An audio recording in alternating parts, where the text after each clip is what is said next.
आज हम लोग पढ़ रहे हैं 12th क्लास मैथ का चैप्टर नंबर 3, जिसका नाम है मैट्रिक्स, जिसे हिंदी में आव्यूह कहते हैं। आव्यूह कहते हैं। और आव्यूह होता क्या है, यानी संख्याओं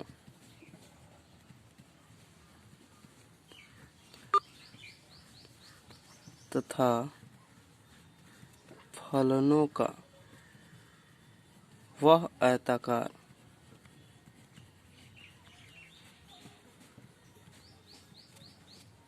सजावट जिसका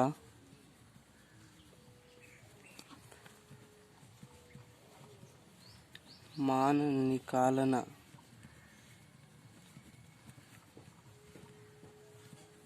संभव हो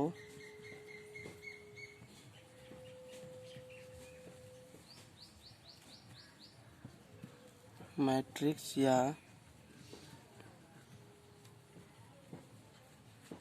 आव्यूह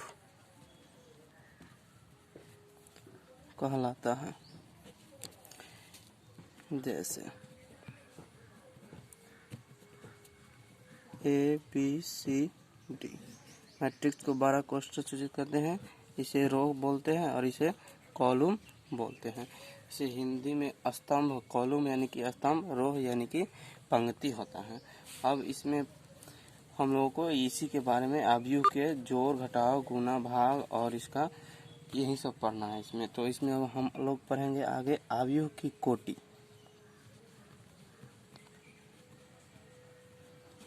आव्यूह की कोटि, आव्यूह की कोटि होती क्या है। m पंक्ति तथा n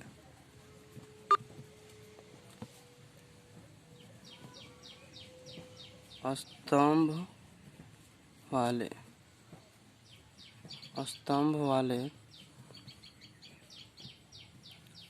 आव्यूह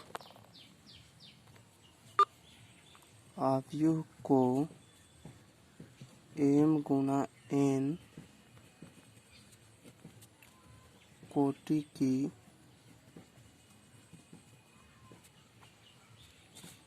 आव्यूह कहते हैं। m गुना n कोटि की आव्यूह कहते हैं। जैसे हो गया ABCDEF।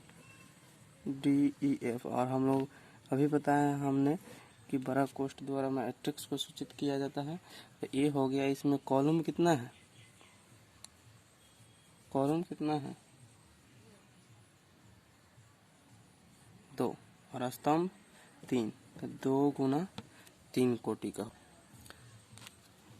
एक दो एग्जाम्पल और लेते हैं, जैसे कि 2, 3, 4, 5। अब हमको इसकी कोटि बताना है। तो इसकी कोटि क्या होगी, 2 क्रॉस 2 की कोटि होगी। देख लेना है स्तंभ कितना है और कॉलम कितना है। तुम्हारे स्तंभ कितना है और पंक्ति की कितना है, तो वही उसका क्या कहलाता है, कोटि कहलाता है। ये सब ऑब्जेक्टिव क्वेश्चन में पूछता है। ABCDEFGHI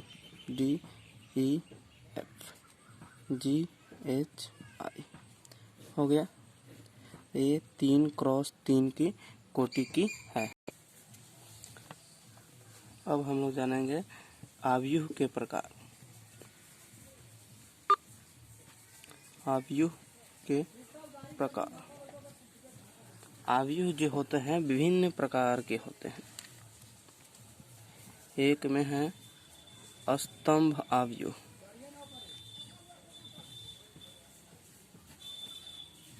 हमने बताया है अभी स्तंभ आव्यूह। स्तंभ के बारे में क्या होता है, जिसमें सिर्फ स्तंभ हो वह स्तंभ आव्यूह कहलाता है, यानी कि वैसा आव्यूह।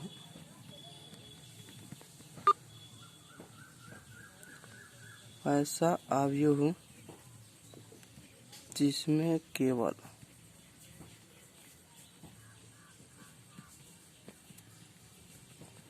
स्तंभ हो, स्तंभ आव्यूह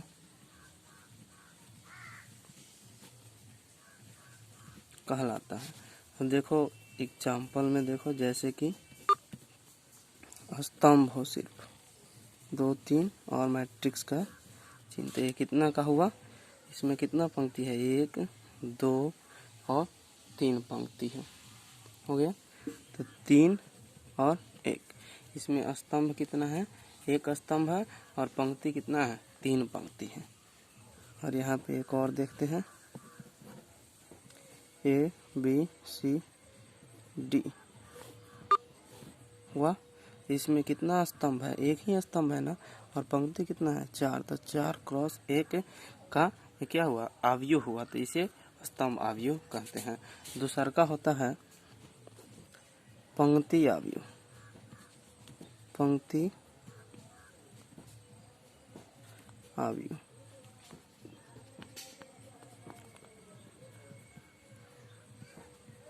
वैसा आव्यूह जिसमें केवल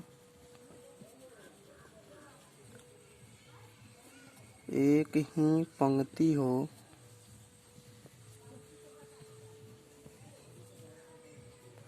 पंक्ति आव्यूह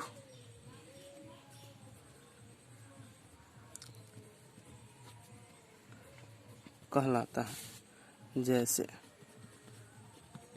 पंक्ति आव्यूह कहलाता है, तो इसमें पंक्ति होना चाहिए, 2 3 हुआ, तो इसमें एक ही पंक्ति है, एक से अधिक पंक्ति नहीं है, इसमें सिर्फ एक ही पंक्ति है, इसमें एक से अधिक पंक्ति नहीं है। तो ये कितना का हुआ, एक पंक्ति है तो एक पंक्ति हुआ, और कितना कॉलम है, 3 कॉलम है, और कॉलम की संख्या 3 है। तो संख्या ABCD हो गया। कितना पंक्ति है, 1 पंक्ति है, और स्तंभ कितना है, 4 है, तो 1 पंक्ति और 4 स्तंभ हुआ, तो इसे पंक्ति आव्यूह, जिसमें पंक्ति हो, एक ही पंक्ति हो, पंक्ति आव्यूह कहलाता है। केवल एक ही पंक्ति हो, जिसमें केवल एक ही स्तंभ हो, स्तंभ आव्यूह कहलाता है। अब 3 नंबर में आता है वर्ग आव्यूह, वर्ग आव्यूह। तो वर्ग यानी कि वैसा आव्यूह जो वर्गाकार हो, वैसा आव्यूह जिसमें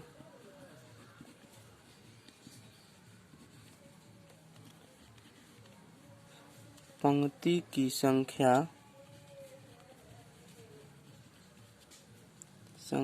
तथा स्तंभ की संख्या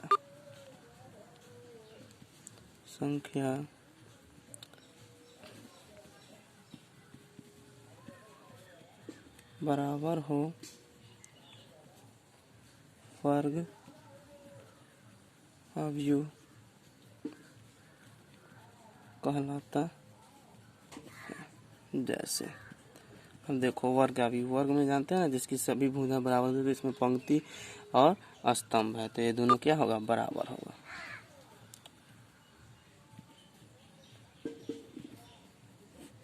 हो गया। तो इसमें क्या हुआ, 2 पंक्ति है और 2 स्तंभ है, तो 2 क्रॉस 2, दोनों की संख्या बराबर हुआ, तो m बराबर 2 n बराबर 2, तो m बराबर n होता है। ऑब्जेक्टिव में पूछता है कि m बराबर n है तो आव्यूह कौन सा होगा, तो क्या इसका आंसर हो जाएगा, वर्ग आव्यूह हो जाएगा। ऑब्जेक्टिव क्वेश्चन पूछता है। चौथा होता है विकर्ण आव्यूह, चौथा होता है विकर्ण आव्यूह।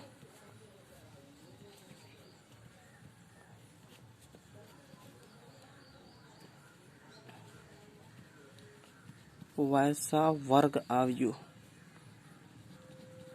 ये भी क्या कैसा आव्यूह होगा, वर्ग आव्यूह जिसमें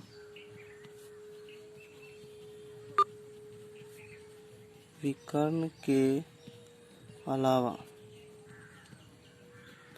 सभी अवयव शून्य हो, विकर्ण आव्यूह कहलाता है। विकर्ण आव्यूह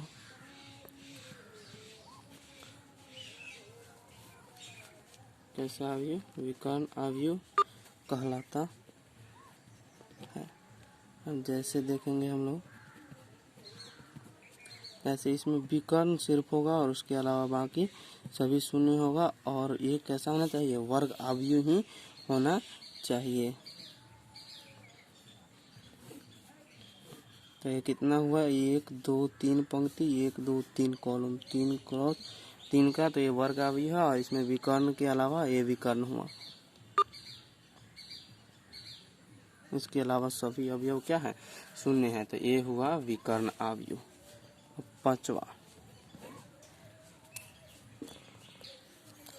पांचवा होता है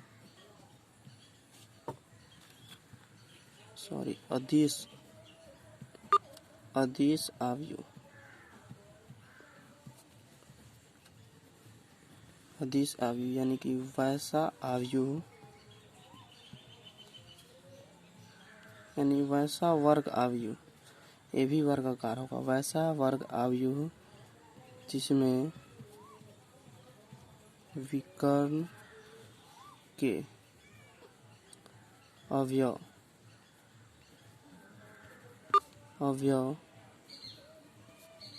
एक समान तथा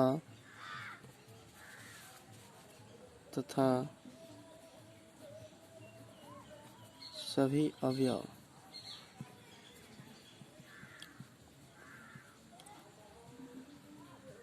शून्य हो।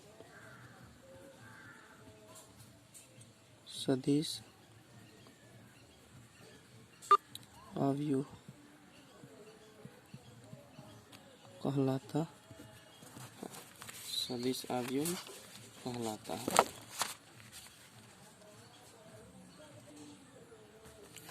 जैसे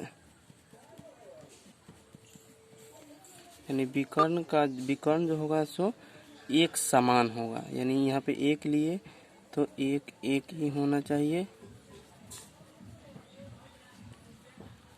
यानी कि समान होना चाहिए। कितना कोटि का हुआ? 3 गुना 3 कोटि का हुआ। तो ये कौन सा अवयव होगा? सदिश अवयव होगा। यहाँ पे ए लिए तो ए ही होगा।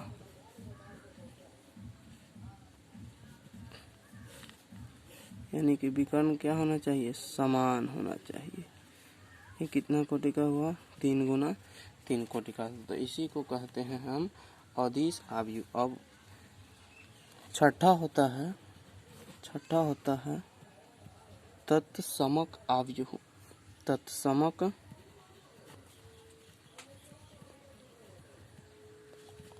अवयव ये भी वर्ग अवयव होता है, यानी कि वैसा वर्ग अवयव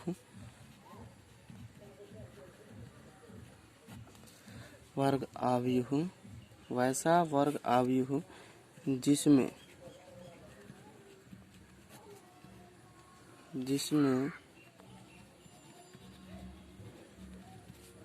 विकर्ण केवल एक हो तथा सभी अवयव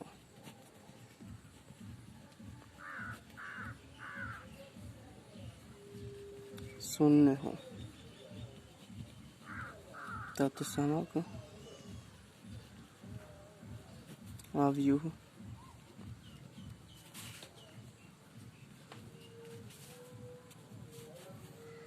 कहलाता है तत्समक अवयव।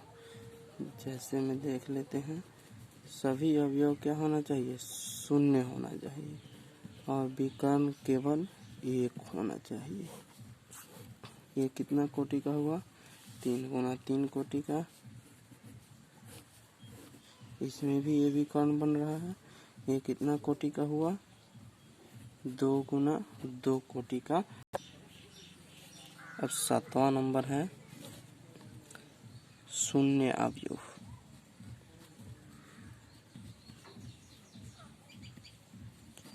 इसे रिक्त अवयव भी बोलते हैं, रिक्त अवयव भी कहते हैं। यानी कि वैसा अवयव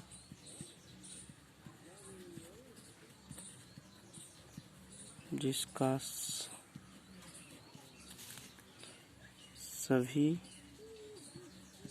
अवयव शून्य हो शून्य अवयव कहलाता है। कौन सा अवयव? शून्य अवयव कहलाता है या रिक्त अवयव कहलाता है। जैसे कि ए भी हुआ, एक गुना एक का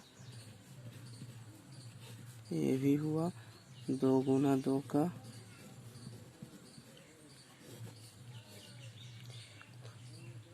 3 क्या है? स्तंभ है। और 2 क्या है?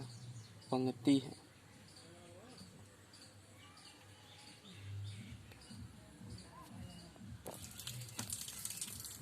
3 गुना 2 का ये शून्य अवयव या रिक्त अवयव कहलाता है। तो अब अवयव के प्रकार खत्म हुआ। इसके बाद हम लोग पढ़ेंगे अवयव की समानता। अवयव की समानता। अवयव कब समान होते हैं?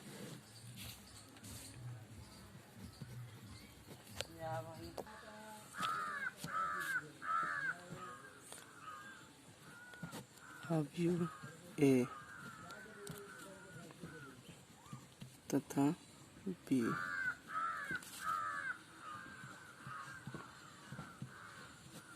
समान होंगे कब? तो एक में कब समान होंगे? तो वे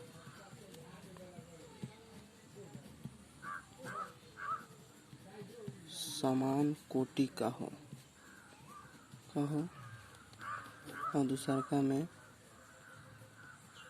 इनका प्रत्येक अवयव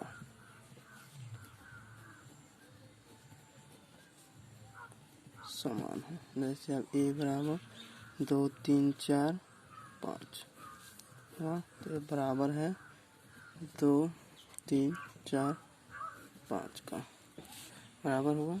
इसका प्रत्येक अवयव जब बराबर होगा तो ये बराबर अवयव कहलाएगा। तब यहाँ पे होगा ये अवयव ए हुआ और ये अवयव बी हुआ, तब कहलाएगा ए बराबर बी। यही होता है समानता। इस पे प्रश्न कैसे बनता है बता रहे हैं। देखो दे देता है ए बराबर ए 3 4 5 और बी बराबर 2 3 4 5। कहता है ए और बी दोनों समान है, समान अवयव है, तो ए का मान ज्ञात करें। यानी कि छोटा वाला ए बराबर क्या होगा? तो हमने पढ़ा था दोनों समान कोटि का होना चाहिए। तो ये 2 क्रॉस 2 कोटि का दोनों अवयव है, तो इसका प्रत्येक अवयव समान होगा ना। तो यहाँ 3 है तो 3 है, 4 है तो 4 है, 5 है तो 5 है। ए की जगह पर क्या होना चाहिए? 2। इसका आंसर हो जाएगा ए बराबर 2। क्या हुआ? ए बराबर 2। इसी तरह से प्रश्न देता है। एक और प्रश्न कर लेते हैं। ए बराबर के सी 3 6 2 4 डी एफ। अब कहेगा के सी डी एफ का मान बताने के लिए। तो ये बहुत ईजी है। यहाँ के तो यानी कि दोनों अवयव कहेगा जब समान है, कहेगा कि ए और बी दोनों अवयव क्या है? समान है। तो के सी डी और एफ का मान ज्ञात करने के लिए कहता है के, यानी कि इसका प्रत्येक अवयव समान होगा। तो के है और यहाँ पे 2 है तो के बराबर 2, सी है 4 है तो सी बराबर 4, 3 है और डी है तो डी बराबर 3, 6 है एफ है तो एफ बराबर 6। इसी प्रकार से इसका प्रश्न बनता है। अब हम लोग पढ़ रहे हैं अवयव का योग। इससे बहुत प्रश्न आता है। अवयव का योग। योग मतलब आप सब जानते ही हैं, योग का मतलब होता है जोड़। अब अवयव को हम लोग जोड़ेंगे। ए बराबर ए आई जे, बी बराबर बी आई जे, यहाँ पे आई जो है स्तंभ है और जे क्या है, पंक्ति है। तो कह रहा है तो इसमें इसको कब जोड़ेंगे, फिर वही दोनों की कोटि समान हो, दोनों की कोटि समान हो, तब हम इसको जोड़ेंगे। अब मान लेते हैं a बराबर है a1, a2, a1, a11, a12, a21, a22 और b बराबर है b11, b12, b21, b22। आप सब समझ रहे होंगे ये क्या लिख रहे हैं। देखो a11 यानी कि एक स्तंभ और एक कॉलम, एक स्तंभ और एक पंक्ति। पंक्ति क्या है, एक है, और क्या है, स्तंभ क्या है, एक पेपर है। एक क्या, पंक्ति, स्तंभ कौन सा है, दूसरा है, इसलिए a12। इस तरह से पंक्ति कौन सा है, दूसरा है, और स्तंभ कौन सा है, पहला है। पंक्ति कौन सा है, दूसरा, स्तंभ कौन सा है, दूसरा है। तो इसलिए इसको ऐसे लिखा। तो इसको हम कब जोड़ेंगे, जब दोनों की कोटि क्या हो, समान हो। तो ये 2 गुना 2 कोटि का है, 2 गुना 2 कोटि का। इसमें कुछ नहीं करना है, a प्लस b जब करना होगा तो a11 जोड़ b11 यानी कि जो समान जो अवयव होंगे उसको ऐड कर देना, यानी कि जोड़ देना है। a12 जोड़ b12, a21 जोड़ b21, a22 जोड़ b22 हो गया। बस यही इसका योग कहलाता है। इससे बहुत प्रश्न पूछे जाते हैं अवयव के योग से, तो हम बता रहे हैं इसमें से 1-2 प्रश्न कैसे बनता है। 1 नंबर कह रहा है a बराबर 2, 4, 6, 8 and b is equal to 3, 6, 9, 12। कह रहा है 1 नंबर में a प्लस b ज्ञात करना है हमको। तो a प्लस b हम ज्ञात करेंगे तो इसको बोले थे ना, इसके प्रत्येक अवयव को जोड़ना है। तो 3 और 2 कितना होता है, तो इसको ऐसे लिखेंगे 2, 4, 6, 8 जो 3, 6, 9, 12। तो इसके समान अब a11 को b11 को जोड़ना है, a12 को b12 से जोड़ना है, इस सबको ऐड करके लिख देना है। तो 3 और 2 कितना होता है, 5, 4, 6, 10, 6, 9, 15, 12, 8, 20। बहुत आसान है। बस यही हो गया, a प्लस b आपका आंसर हो गया।